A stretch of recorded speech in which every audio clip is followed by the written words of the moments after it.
Dukung dakwah ini terus mengudara. Kajian gratis ini berjalan atas izin Allah dan dukungan tulus dari Anda. Bersama kita sebarkan kebaikan seluas-luasnya. Yuk jadi bagian dari tim kebaikan kami dengan mendukung operasional dakwah. Jazakumullahu khairan kasiron. Bismillahirrahmanirrahim. Alhamdulillahirabbil alamin. Allahumma shalli wa sallim wa barik ala Muhammad wa ala ali Muhammad. Allahumma anfa'na bima 'allamtana wa 'allimna ma yanfa'una wa zidna ilma wa barik lana fi ilmina wa rizqna al-ikhlasa wal qawli wal 'amali batilana wa 'ilman la yansa wa tawfiqan da'ima wa sifatan عافية. اللهم اغفر لنا كل خير ويسر لنا كل أمور. اللهم انصر باليدين وارحم المستضعفين ودمر أعداء الدين واكبس على أقوالهم. آمين يا رب العالمين. الحمد لله kaum muslimin rahimakumullah. Kita lihat pengajian kita hadis Sunan Tirmidzi dan kita masih membahas tentang fikih makanan, yaitu pada hadis 1826. Pada kita bahas tentang haramnya mujassah binatang yang ditancapkan untuk dipanaskan sampai mati, kemudian adalah binatang pemakan tai, kemudian minum dari mulut botol secara langsung. Ini contoh gambarnya binatang pemakan tai, dibiarkan makan dari sampah-sampah. Mungkin juga campur di sini ada tai-tai yang dia makan. Ini menyebabkan menjadi haram. Supaya halal, maka dia ditahan, kemudian dikasih makanan yang bersih dulu selama beberapa hari sampai dagingnya bersih. Baik, saya mengatakan bahwa fi tentang akil dajjal memakan ayam, apakah halal ataukah haram ayam itu. 1826 dari Zahdan al-Jarmi radhiyallahu anhu yang mengatakan, dakhaltu saya masuk ada Abi Musa kepada Abu Musa namanya Abdullah bin Qais, wa huwa sementara Abu Musa yang makan dajjal ayam. Faqala, maka beliau mengatakan, untuk mendekatlah, fakul, maka makanlah, yaitu bersama saya. Fa'ini, karena sesungguhnya saya ini ra'aitu melihat Rasulullah sallallahu alaihi wasallam yang memakan ayam. Hadis ini menunjukkan bahwasanya ayam adalah halal. Dan saya tidak mengetahui adanya perselisihan pendapat di antara para ulama tentang kehalalan ayam. Ada sebagian orang mengatakan ayam tidak boleh dimakan, tetapi perkataan itu tanpa dalil. Itu mereka hanya mengatakan seperti itu dalam rangka supaya menahan diri dari kenikmatan-kenikmatan dunia. Padahal kenikmatan dunia ini dihalalkan oleh Allah Subhanahu wa Ta'ala. Maka tidak boleh kita mengharamkan sesuatu yang dihalalkan oleh Allah Subhanahu wa Ta'ala. Allah mengingkari orang-orang yang mengharamkan apa yang dihalalkan oleh Allah Subhanahu wa Ta'ala. Di dalam Al-Quran pada surat Al-A'raf ayat 22 Allah mengatakan, qul man harrama zinatallahi allati akhraja li ibadihi wa tayyibati min rizqih. Katakanlah, siapa yang mengharamkan perhiasan yang Allah keluarkan untuk hamba-hambanya di dunia. Ada emas, ada perak, ada sumber, ini semuanya perhiasan yang memang diciptakan untuk manusia, tidak ada masalah, jangan diharamkan. Waktu jika kita rezeki, demikian juga rezeki yang halal jangan diharamkan. Maka tidak boleh seorang muslim mengharamkan apa yang dihalalkan oleh Allah Subhanahu wa Ta'ala. Kemudian hadis ini sekaligus menunjukkan bolehnya kita memakan makanan yang lezat, karena ayam ini termasuk sesuatu yang lezat. Jadi tidak harus orang Islam itu makannya selalu yang tidak enak, atau selalu yang murah. harus begitu. Memakan sesuatu yang lezat selama itu halal maka tidak masalah sama sekali. Kemudian hadis berikutnya adalah hadis 27 dari Abu Musa radhiyallahu anhu yang mengatakan, "Ra'aitu saya melihat Rasulullah sallallahu alaihi wasallam yang memakan lahma dajajin, dagingnya ayam." Nah, berbedanya kalau yang di atas itu hanya disebutkan dajajah ayam, kalau di sini disebutkan lahma dajajin, daging ayam. Wafil hadis dalam hadis ini kalau ada perkataan aksar ada yang lebih banyak daripada kalimat ini. Maksudnya hadis ini adalah ringkasan. Jadi ringkasannya, cerita panjangnya adalah ada seseorang melihat orang makan ayam. Nah, kemudian dipanggil oleh Abu Musa, "Ayam makan sini." Maka dia mengatakan, "Enggak, saya tidak mau. Saya jijik sama ayam." Maka ditanya Abu Musa, "Kenapa jijik sama ayam?" Maka orang ini mengatakan, "Karena pernah saya melihat ayam memakan sesuatu yang membuat saya jijik. Misalnya ayam makan cacing, menyebabkan dia jijik sama ayam." Nah, maka akhirnya Abu Musa mengatakan, "Sini, makan saja." Karena Rasulullah juga pernah makan ayam, sehingga tidak perlu kamu merasa jijik terhadap daging ayam. Kemudian dari sisi bahasa, ayat itu boleh dibaca dajjal dan di fathah, boleh juga dibaca dujaj dan di dhamma. Tapi sebagian ulama membedakan antara dajjal dengan dujaj. Kalau dajjal fathah maka artinya adalah ayam betina. Kalau dujaj dhamma maka artinya adalah ayam jantan. Ayam jantan banyak, namanya dujaj. Ayam betina banyak, namanya dajjal. Kalau cuma satu, maka berubah namanya. Untuk yang jantan namanya dibun, untuk yang betina namanya dajjal. Jadi satu ditambahi tak untuk menunjukkan satu. Kalau dihapuskannya berarti banyak. Nah, maka kalau ini kita baca dajjal berarti apa? Ayam betina. Kalau kita baca dujaj berarti ayam jantan. Tapi ada juga yang tidak membedakan antara keduanya. Berikutnya berbaca afifah tentang aklil mubarok, memakan burung mubarok. Lalu ada sebuah dari Ibrahim bin Umar bin Sakinah, dari bapaknya, dari kakeknya yaitu Sakinah. Dia mengatakan, "Atau saya makan makan bersama Rasulullah sallallahu alaihi wasallam lahman mubarak, daging burung mubarak." Hadis ini derajatnya dhaif. Sebab kedaifannya tampaknya dari perawi yang bernama Ibrahim bin Umar bin Sakinah ini, karena disinggung di sini oleh Al-Imam At-Tirmidzi. Beliau menyebutkan nama Ibrahim bin Umar bin Sakinah. Dan biasanya nama-nama yang disinggung inilah yang menyebabkan kedaifan sanadnya. Nah, sehingga di sini saya kasih tanda garis bawah untuk menunjukkan kedaifan hadis ini. Lalu salah hadisnya dhaif kan tidak bisa dijadikan dalil.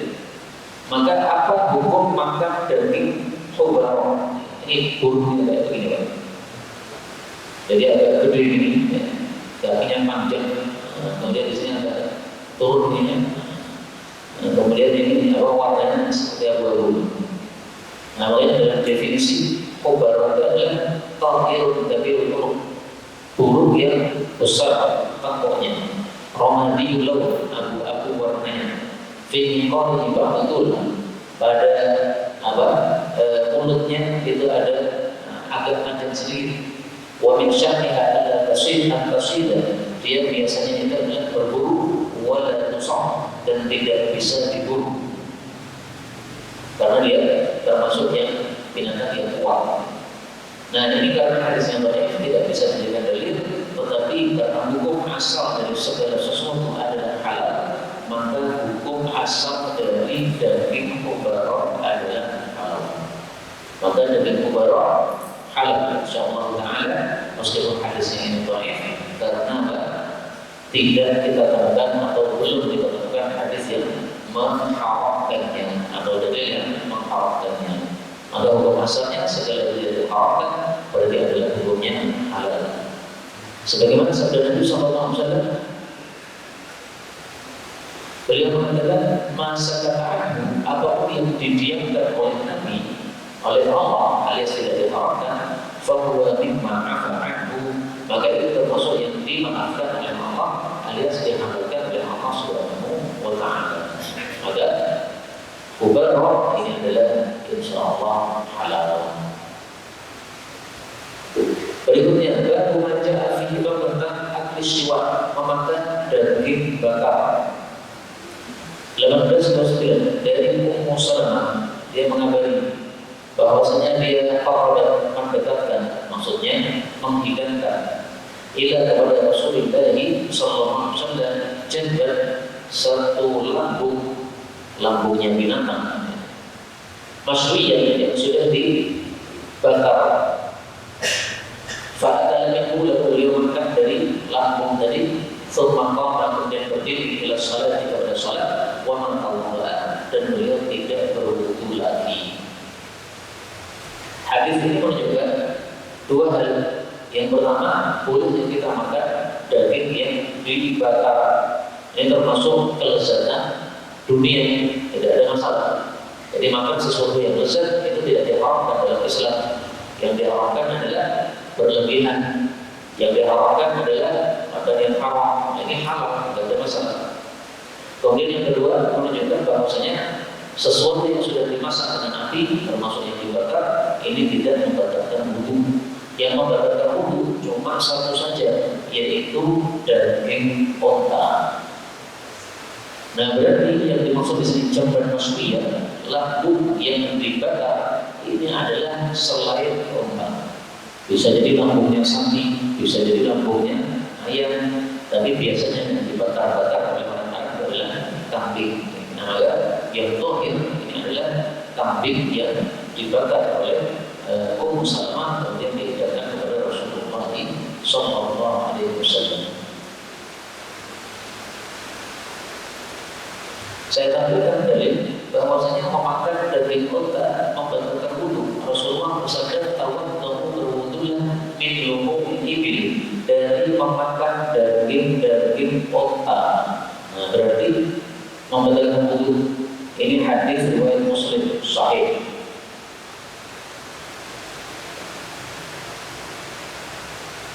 Ada lagi hadis mengatakan tawaddu wudulah juga min albatil ibil, dari meminum susu unta. Jadi minum susu unta juga membatalkan, tetapi hadisnya dhaif riwayat Ibnu Majah sehingga tidak bisa dijadikan dalil.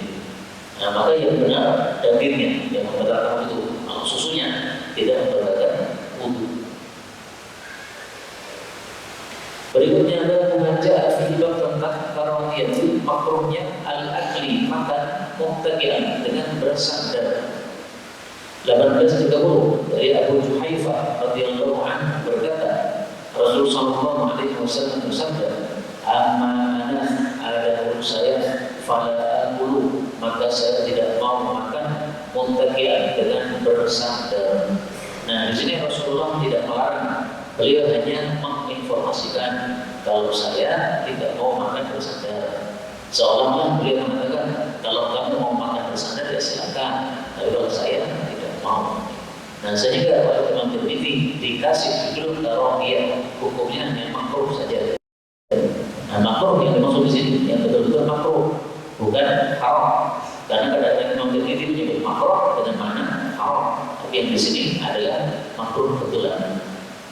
Kemudian bersandar ini ada dua macam.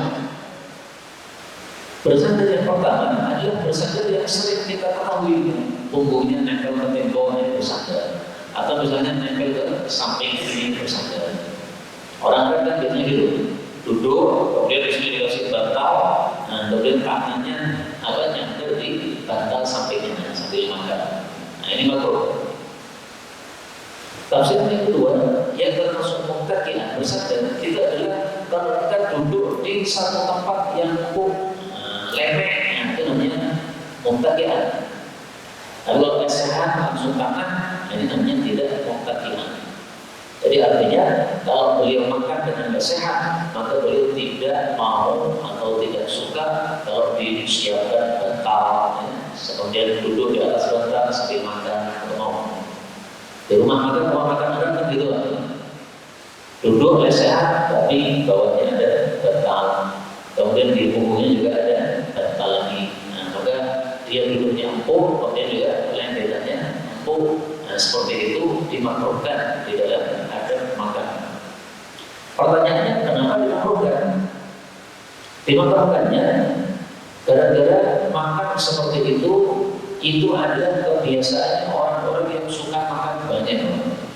Sehingga dia makannya dengan membuka perutnya begini, disandarkan begini.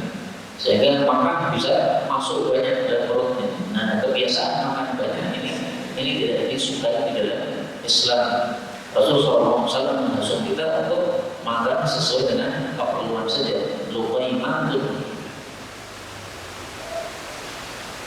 Rasulullah SAW bersabda, "Kafa li bani Adam hasbul adami, cukup bagi manusia luqaimatun, beberapa suapan kecil yuqimna sulbah, yang sudah bisa menegakkan tulangnya."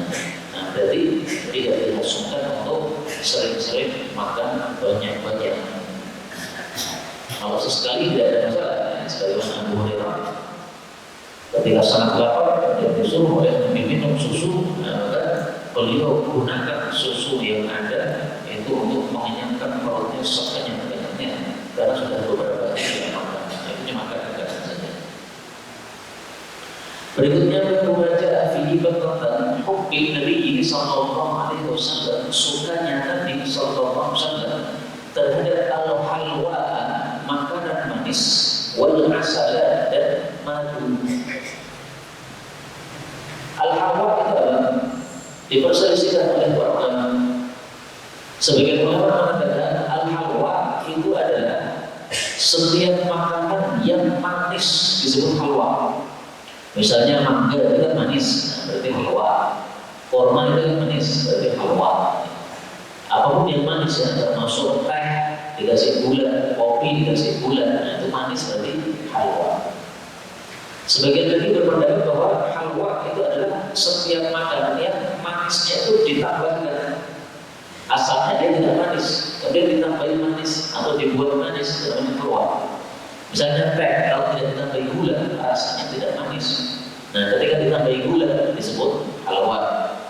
Dan kalau sudah asalnya manis, seperti mangga asalnya manis, maka tidak disebut halwa. Maka ada dua pendapat, tapi dua-duanya sama-sama manis. 1831 dari Aisyah radhiyallahu anha, dia mengatakan, karena adalah Nabi sallallahu alaihi wasallam yuhibbu, menyukai al-halwa, makanan manis, wal asal, dan madu.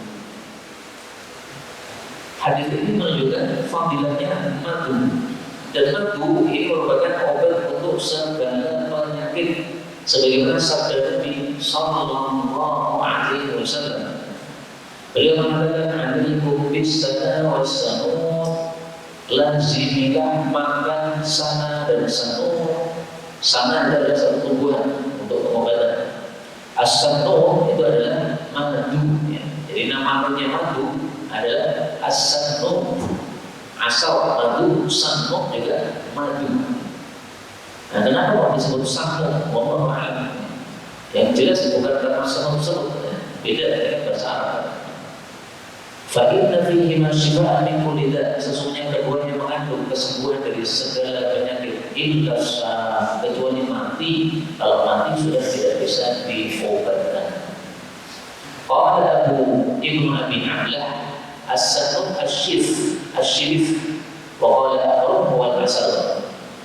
Jadi sebagian ulama mengatakan sanun itu adalah syirif, tidak mungkin tanaman syirif. Sebagian lagi mengatakan sanun itu adalah madu yang masih ada di dalam wadah. Jadi kalau sudah tidak berada di dalam wadah, maka tidak disebut sebagai sanun. Kalau masih berada di dalam wadahnya, maka itulah yang disebut sebagai sanun. Ini hadis diriwayatkan oleh Al-Imam Ibnu Majah di dalam kitab Sunannya, dan hadis itu derajatnya sahih. sahih bahwasanya kita disuruh untuk melazimi makan sahmu atau madu. Hanya ada dua pendapat tadi, apakah sangat itu syibir ataukah sangat juga ada madu.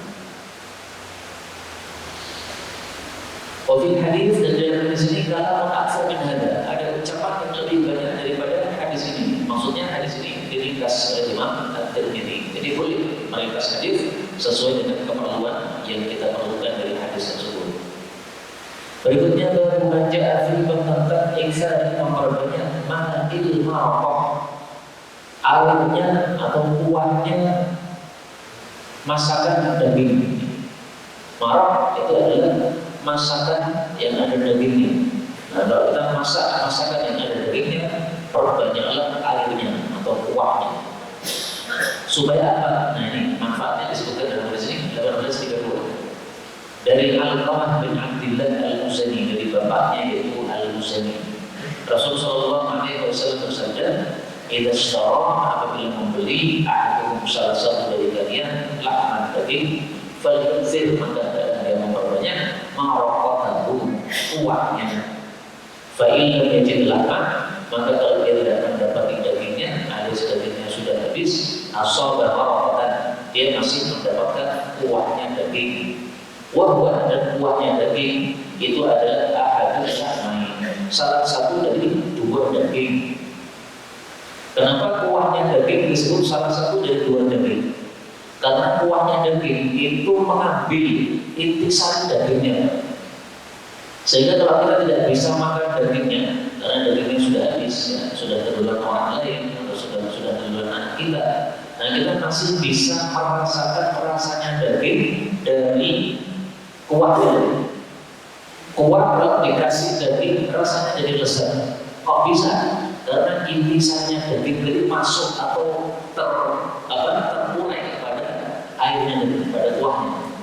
Nah, sehingga yang dimaksud kuahnya daging salah satu dari dua daging, yaitu dari sisi satu rasanya mirip daging, maksudnya lebih lezat daripada kalau tanpa daging. Yang kedua, bahwa manfaatnya juga sama. Jadi manfaatnya kuah daging itu sama dengan manfaatnya daging. Sama dengan kalau kita minum, ya, kemudian kita masukkan dalam minuman air putih perahan, misalnya jeruk dipotong-potong, kemudian dimasukkan dulu. Nah, nanti intisari dari jeruknya itu akan diambil atau terpurai pada air, sehingga ketika kita minum air tersebut seolah-olah kita minum jeruknya. Nah, sehingga itulah maksud salah satu dari dua daging, yaitu manfaatnya dan rasanya ada kemiripan dengan daging. Tapi hadis ini memang diperselisihkan terjemahan dhaif, gara-gara ada rawi bernama Muhammad bin Fadl Al-Mu'abbir. Al-Mu'abbir itu artinya orang yang tukang menafsirkan mimpi. Ini diriwayatkan oleh Sulaiman bin Harb dan yang lain-lain. Nah, maka penyebab hadis dhaif adalah perawi yang bernama Muhammad bin Fadl.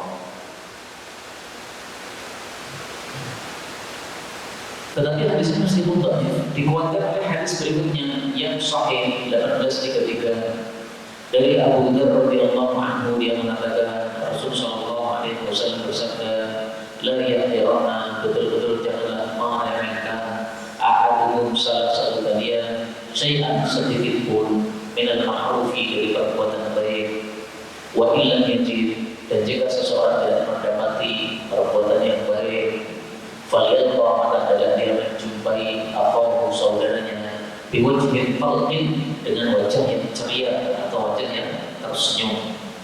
Nah, maka ketika kita jumpa dengan orang, kita tersenyum, itu sudah termasuk ma'ruf, perbuatan baik, itu termasuk sesuatu yang bernilai pahala. Sebagaimana sabda Nabi SAW dalam hadis yang lain, tabassumuka fi wajhi akhika shadaqatun, riwayat Tirmidzi. Senyum Anda kepada wajah saudaramu adalah bernilai sedekah. Bernilai sedekah maksudnya gimana? Ya pahalanya seperti pahala orang yang bersedekah. Nah, maka istilah sedekah itu berbeda dengan infak. Kalau infak harus dengan uang, kalau sedekah bisa dengan segala sesuatu perbuatan baik. Kemudian Nabi mengatakan, wa ini syarita, dan jika engkau membeli lahman daging, atau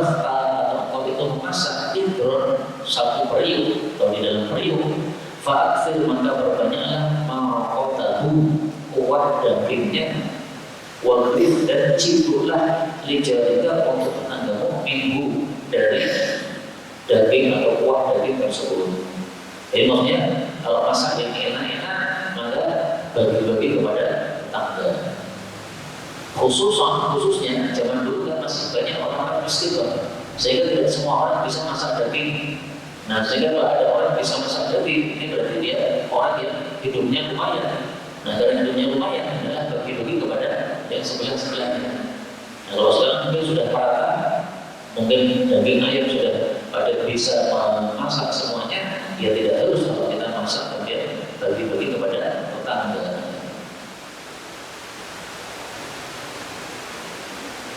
Ini bisa diterapkan misalnya pada waktu hari Idul Adha, atau pada waktu walimah, atau pada waktu akikah. Akikah kita masak kambing, kalau masak kambing kan bukan harian kita. Nah, sehingga kita masak kambing jangan sampai tetangganya mendapatkan baunya, tapi hendaklah mereka juga mendapatkan bahannya atau rasanya. Termasuk menurut saya, durian itu tidak semua orang bisa beli, Pak. Malah kita bisa beli durian, tapi baunya meresap kemana-mana kepada tetangga. Nah, maka bagi-bagi. Kalau tidak mau bagi-bagi kepada tetangga, jangan baunya dibikin semerbak kemana-mana.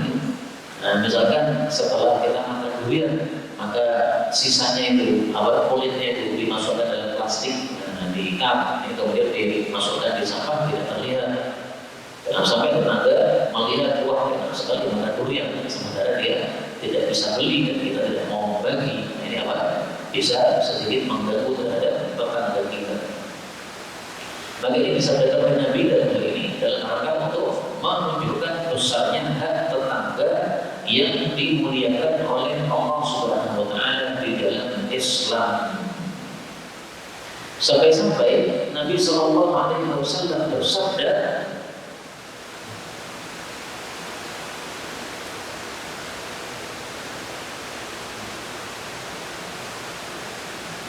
Al-Sawani Jibril bin Jannah. Jibril mewasiati saya untuk berbuat baik kepada tetangga. Nah, ini hadisnya. Masa dan Jibril yusini bil jar. Tidak intinya Jibril itu mewasiati saya untuk berbuat baik kepada tetangga. Hatta tentu sampai-sampai saya menyangka dan saya itu bahwasanya Jibril itu akan menetapkan warisan untuk tetangga saya kalau saya mati. Itu saking seringnya Jibril kalau datang kepada Nabi, beliau mewasiati bagi Muhammad baik sama tetangga, bagi Muhammad baik kepada tetangga. Nah, diulang terus itu menyebabkan Nabi SAW mengira wah lama-lama nanti tetangga saya mewarisi saya. Meskipun tidak mungkin ya tetangga mewarisi, karena pewaris adalah orang yang menjadi kerabat kita. Berikutnya baru baca Afifah Salim, bab tentang fadilah salim. Salim itu apa? Mari kita lihat apa penjelasan para ulama tentang as-salid. Cara mencarinya di sini, kitab kamus. Tulis as-salid. Ini banyak hadis tentang salid, tapi kita ambil yang dari kamus.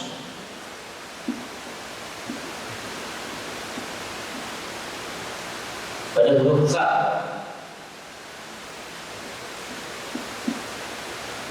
Supaya kita tahu apa asal arti dari kata-kata salim. Nah, perhatikan.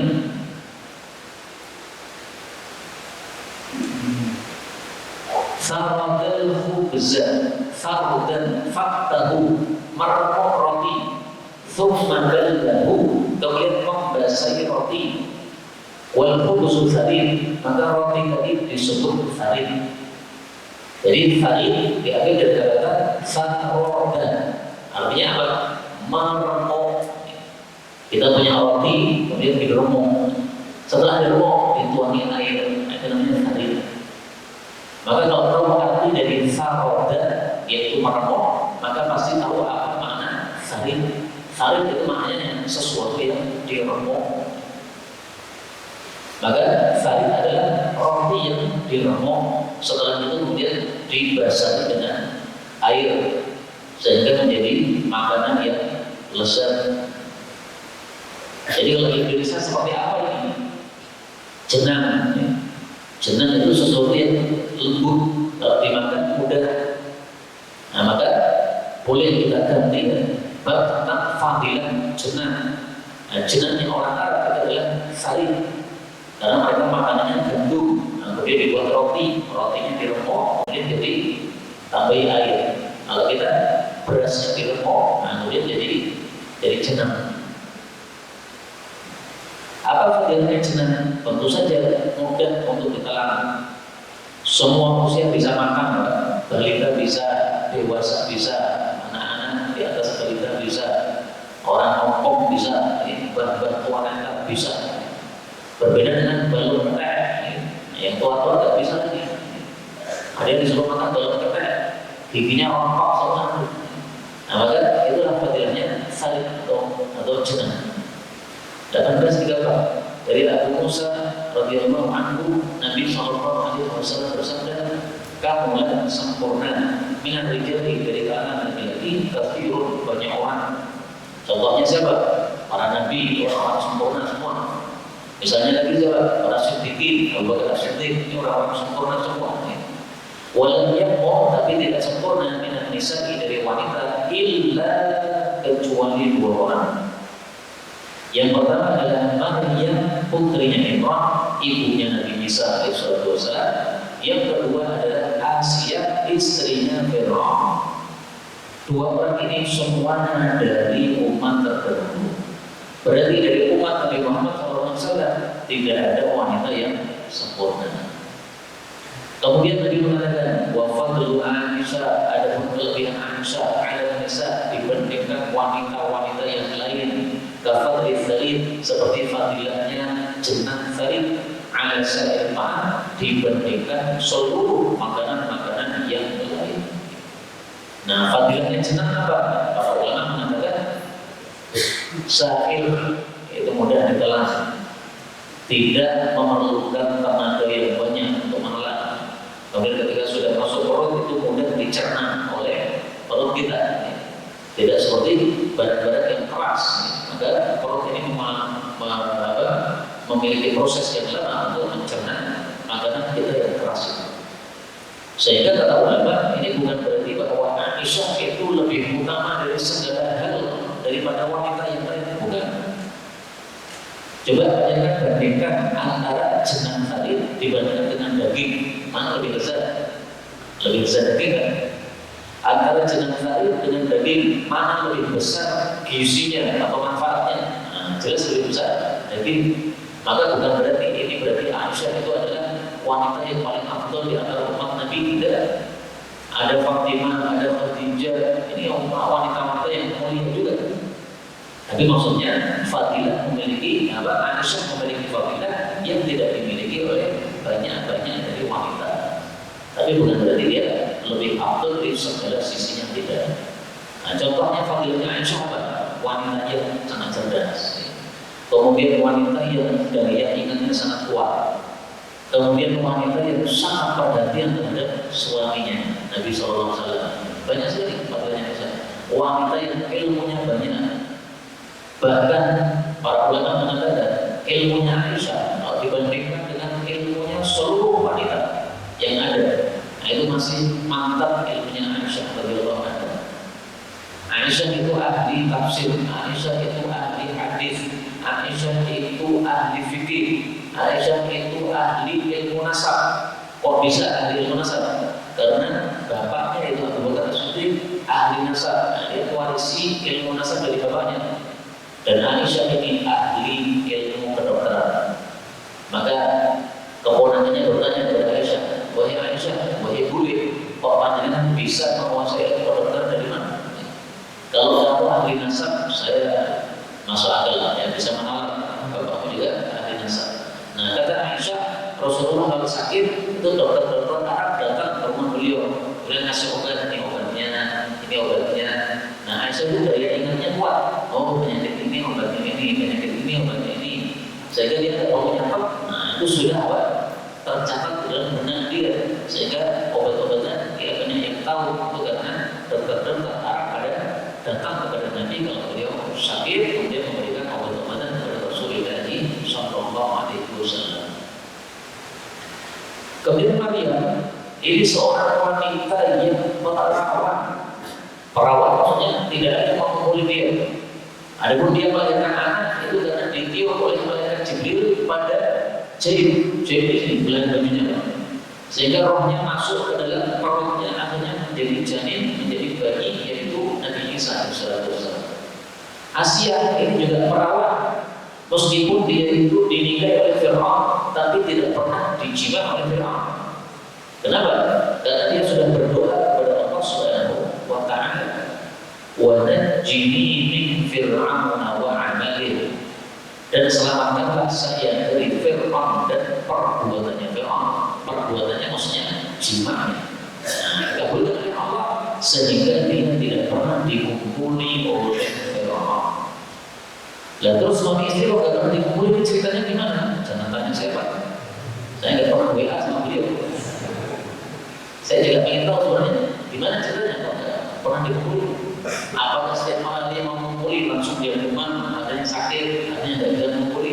Pokoknya Allah kabulkan doa dia sehingga tidak pernah dikumpuli oleh Fir'aun. Sehingga dua orang ini sama-sama perawat. Makanya para ulama kemudian mengkaitkan dengan surat At-Tahrim, sayyibatin wa abkara, asa rabbuhu in talaqakunna. Barangkali kalau Allah itu barangkali kalau Nabi Muhammad itu mentalak kalian oleh istri-istri Nabi, akan diganti dengan istri yang lebih baik daripada kalian, yang muslimah, mukminah, yang qanitat, taibat, abidat, saihat, sayyibatin, yang janda-janda, wa abkara, atau yang perawat-perawat. Nah, ini dijanjikan oleh Allah, maka pasti akan diberikan oleh Allah. Nah, perawatnya ini siapa? Sebagian ulama mengatakan perawatnya ini adalah Maryam wa Asiyah. Sehingga Maryam dan Asiyah besok akan menjadi istri Nabi SAW di dalam jannah. Ibu-ibu yang sudah menikah, kemudian mati muslimah, suaminya juga muslim, nanti di akhirat akan menjadi pasangan lagi. Hanya berbeda dengan pasangan pas di dunia. Pas di dunia mungkin suaminya mudah marah, nanti di akhirat sudah berubah. Jadi jangan dibayangkan, wah rapi anak mau bujuk ya sudah berubah semua total. Nah ini Maryam tidak ada pasangannya, karena tidak punya suami. Asia tidak ada pasangannya karena suaminya masuk neraka. Terus jatahnya siapa? Bukan jatahnya dengan jatahnya Nabi Muhammad Sallallahu Alaihi Wasallam. Berdasarkan ayat tadi, thayyibatin wa abkara. Berikutnya, bermuajah annahu, bahwasanya Nabi bersabda, Allah bersabda, inhasu, kritikilah Allah dari nahsan, dengan sebenarnya mengkrikiti. Ini bahasa saya pakai. Inhasu itu adalah makan daging dengan mulut kita, dengan gigi bagian depan. Itu namanya inhasu. Artinya apa? Nabi menyuruh kita kalau makan daging tidak usah pakai garpu. Garpunya apa? Terus dagingnya gimana? Pegang dengan tangan, maka lebih enak begini daripada di garpu-garpu itu. Apakah tidak boleh pakai garpu? Boleh, babnya nanti setelahnya. Tapi lebih afdal dengan tangan langsung, kemudian mulut langsung. Nah, dalam bahasa Arab itu ada nahasa, ada nahasya. Kalau nahasa, sinnya kecil menggigit dengan gigi depan. Kalau nahasya, sinnya gede, gigit dengan gigi geraham. Nah, gigi geraham gede-gede, maka sinnya juga gede. Nahasya. Jadi sesuai dengan apa? Nah, beratnya dengan kita mengucapkan. 1835 dari Abdullah bin Harith, dia mengatakan, zawwajani abi, menikahkan saya bapak saya. Fada'an, lalu bapak saya mengundang unasan, beberapa orang, yaitu untuk walimah. Nah ini dalil bahwasanya seorang anak menikah yang mengadakan walimah bapaknya, tidak ada masalah. Jadi mungkin anaknya belum punya duit, gitu. Yang punya duit bapaknya. Nah Karena sebagian orang itu ada yang tidak mau untuk membuatkan walimah untuk anaknya. Konsep dia adalah saya nikah anakku, ya saya walimah anakku dia. Nah, orang itu begitu. Ada yang begitu. Sehingga ketika anaknya nikah, dia sama sekali tidak membuat undangan. Saya undang dengan anakku dia. Padahal anaknya tidak punya duit. Ya, hanya tidak ada undangan. Nah, dianggap masyarakat aneh ini. Ternyata kita temukan dari sini bapaknya yang undang. Nah, berarti bapaknya yang buat walimah, tidak ada masalah. Atau bapaknya kasih duit kepada anaknya, nih nggak kasih duit, kamu buat walimah. Fihi di antara mereka ada Sofwan bin Umayyah. Faqala maka Sofwan mengatakan inna Rasulullah sallallahu alaihi wasallam qala, Nabi bersabda, inhasu krikilah atau gigitlah daging dengan gigi bagian depan, al-lahma daging itu nahsan dengan sebenarnya nahas. Fa innahu karena sesungguhnya hal itu ahnan lebih lezat wa amroh dan lebih mari lebih mudah untuk ditelan. Jadi ahna itu lezat, lebih amroh itu ada sa'il yang mudah tertelan. Tapi hadis ini derajatnya dhaif karena di sini ada perawi bernama Abdul Karim Al-Muallim. Abdul Karim si pengajar. Nah ini Abdul Karim ini, Abdul Karim bin Umayyah. Abdul Karim Al-Muallim, julukannya Al-Muallim karena dia apa? Mengajar. Bukan Abdul Karim Ar-Raqi. Kalau di sini kan Abdul Karim Ruqyah, ini Al-Muallim. Dia dilemahkan kenapa? Karena hafalannya tidak kuat sehingga hadisnya menjadi lemah. Nah sekarang saya katakan tadi bahwasanya kita boleh makan dengan garpu atau dengan pisau. Dalilnya mana? Dalilnya berikutnya. Bahwa majalah Nabi sallallahu alaihi wasallam yang datang dari Nabi minal rukhsah berupa kebolehan fi qat'il lahmi memotong daging bisiki dengan pisau atau dengan garpu atau yang sejenisnya. Dan ada sedikit dari Ja'far bin Amr bin Umayyah al-Dumri dari Amr, dia melihat Nabi sallallahu alaihi wasallam ihtazza memotong minta difisyati dari tulang punggungnya kambing. Fa'akala minha lalu beliau makan darinya. Thumma nadha ila salati, kemudian beliau lanjut menuju salat jamaah. Walam yatawadda, dan beliau tidak berwudu lagi. Hadis ini sahih menunjukkan dua hal. Pertama, bolehnya ihtazza memotong dengan pisau, sehingga perintah untuk mengkerikili tadi adalah tidak wajib, itu hanya afdaliyah. Tapi memotong dengan pisau juga diperbolehkan. Dan Imam Bukhari sudah membahas masalah ini di dalam kitab sahihnya dengan satu judul bab tertentu.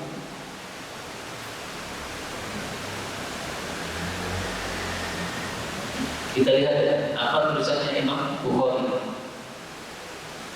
Nah ini beliau mengatakan baru qat'il lahmi bisikini, baru memotong daging dengan pisau. Seolah-olah Imam Bukhari mengatakan bahwa makan daging dengan pisau atau dengan garpu itu tidak makruh, boleh. Jadi ada dua tingkatan. Tingkatan pertama lebih utama, yaitu apa? Langsung dengan tangan. Tingkatan di bawahnya lagi boleh, tidak makruh, tapi kalah utama. Jadi satunya afdal lebih utama, satunya biasa, mubah. Maka Imam Bukhari menulis judul bab ini untuk mengcounter pendapat yang mengatakan bahwa itu makruh. Nah, beliau berpendapat tidak makruh. Nah, bisa dipakai melakukan. Kemudian menunjukkan juga bahwasanya memakan daging kambing satin, nah ini tidak menyebabkan wudunya batal karena di sini Nabi tidak wudu. Karena itu Imam Bukhari juga membuat judul bab untuk hal ini. Judul babnya adalah Bab man lam yatawadda min lahmi syati, bab orang yang tidak wudu setelah makan daging kambing, wasawihi, dan makan sawi. Abu Bakar, Umar, Uthman, mereka makan daging kemudian tidak berwudu. Nah ini adalah bab yang ditulis oleh Imam Bukhari untuk kita baca ini. Maka ini menunjukkan dua hal ya, bahwa makan dengan pisau boleh atau dengan garpu. Ya. Kemudian yang kedua adalah bahwasanya tidak menyebabkan wudunya batal. Sebagian orang itu tidak menyukai garpu, Pak, sehingga garpu dibuang seolah-olah garpu haram. Agak haram. Menjadi haram kalau kita makannya dengan tangan kiri. Jadi tangan kanan sendok, tangan kiri garpu, dua-duanya makan. Ini haram. Ya haram yang kirinya ini. Tapi hanya untuk membantu tidak ada masalah. Jadi ini ada daging, nah kita garpu, kita tahan, kemudian kita sendok dagingnya itu kita makan, tidak ada masalah. Jadi ini bukan sesuatu yang haram. Karena sebagian orang menganggap bahwa garpu itu haram, yang dibuang, tidak benar. Garpu itu bukan sesuatu yang dilarang dalam Islam. Ya. Dua tangan memegang ini bukan sesuatu yang dilarang dalam Islam. Yang mungkin yang menganggap haram itu adalah karena dianggap itu adatnya orang-orang kafir. Sebenarnya itu bukan adatnya orang kafir, karena sudah merata di masyarakat. Baik kafir maupun muslim banyak yang melakukan hal tersebut, sehingga sudah tidak bisa dikatakan sebagai adat khususnya orang-orang kafir. Berikutnya baru baca fi tentang ajil lahmi, daging apakah karena ahabba yang paling dicintai ila Rasulullah kepada Rasulullah sallallahu alaihi wasallam. 1837 dari Abu Hurairah radhiyallahu anhu berkata, "Utiya didatangkan an-nabiyyu kepada Nabi sallallahu alaihi wasallam bilahmin daging. Fatufina lahu diserahkan ilaihi kepada beliau ad-dira'u sampil. Wa kana dan adalah yujibuhu menyenangkan kepada beliau sampai tadi. Fana hasa lalu beliau mengkritiki minta darinya." Hadis ini menunjukkan dua hal, bahwa daging yang paling disukai oleh Nabi adalah dhira' atau sampil. Nah pertanyaannya, kenapa Nabi menyukai sampil? Apa sebabnya? Satu, li'annahu antuj, karena dia itu lebih cepat matang. Yang mengatakan ulama, bukan saya. Yang kedua, wa'alan, dan rasanya lezat. Yang ketiga, wa'abad anil dubur, dan lebih jauh dari dubur. Jadi Nabi tidak suka makan area dubur. Silit pitik itu tidak senang. Nah biasanya kan di ada disunduk silit kabeh. Nah Nabi tidak akan beli kayak begitu. Silit topanan, agak senang kuliah. Ya tidak haram, tidak. Tapi kan tempat kotoran, ya memang sudah dibersihkan sudah. Ya. Tapi pas makan mau ada kelingan lencung ini. Nah, makan gini ambil bayarkan, kalau lencung jadi kurang nyaman. Nah makanya ini disukai oleh Nabi karena tiga ini lebih mudah matang, lebih lezat rasanya, dan lebih jauh dari dubur atau bagian yang kotor. Berikutnya 1838 dari Aisyah, dia mengatakan, maka tidaklah sampil itu ahabban lahmi yang paling disukainya daging ila Rasulillah kepada Rasulullah SAW. Walakin tapi karena adalah Nabi la yajidul lahma, tidak mendapati daging illa ribban, kecuali kadang-kadang, kecuali jarang. Fakana maka adalah yang jauh ilaihi, beliau bersegera kepada sampil li'annahu ajal wa tujjan, karena sampil itu paling cepatnya matang. Nah ini perkataan Aisyah, tapi derajatnya diperselisihkan ulama. Kata Imam Tirmidzi hasan, tapi kata Syekh Al-Albani dhaif. Nah dhaifnya sebabnya di mana perawinya ini yang saya belum mencarinya. Insyaallah nanti akan saya cari lagi ya. Kenapa didapatkan oleh Syekh Al-Albani? Seandainya hadis ini sahih ya, Aisyah mengatakan sampil itu bukan yang paling disukai oleh Nabi, bukan. Tapi Nabi mengambil sampil itu karena dia paling cepat matang. Lain-lainnya belum matang, sampilnya sudah matang, sehingga beliau ngambil yang sudah matang. Jadi ngambil sampil bukan karena senang sama sampil, bukan, karena yang lainnya belum matang. Itu pendapat Aisyah radhiyallahu anha. Kalau pendapatnya Abu Hurairah, enggak, Nabi mengambil sampil berarti Nabi senang. Nah itu penafsiran saja semuanya. Satu penafsiran dari Abu Hurairah, bukan penafsiran dari Aisyah. Nah, namanya penafsiran bisa benar bisa salah. Bisa saja yang lebih benar adalah Aisyah, karena Aisyah adalah istri Nabi Sallallahu Alaihi Wasallam, sehingga lebih paham apa yang dikehendaki oleh suaminya, oleh Nabi Muhammad Sallallahu Alaihi Wasallam. Kemudian perlu dibedakan antara dhira' dengan qura'. Mari kita bedakan ya. Al-dhira'u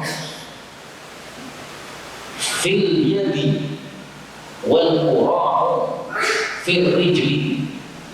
Dhira' itu adalah sampil untuk tangan, sementara qura' itu adalah sampil untuk kaki.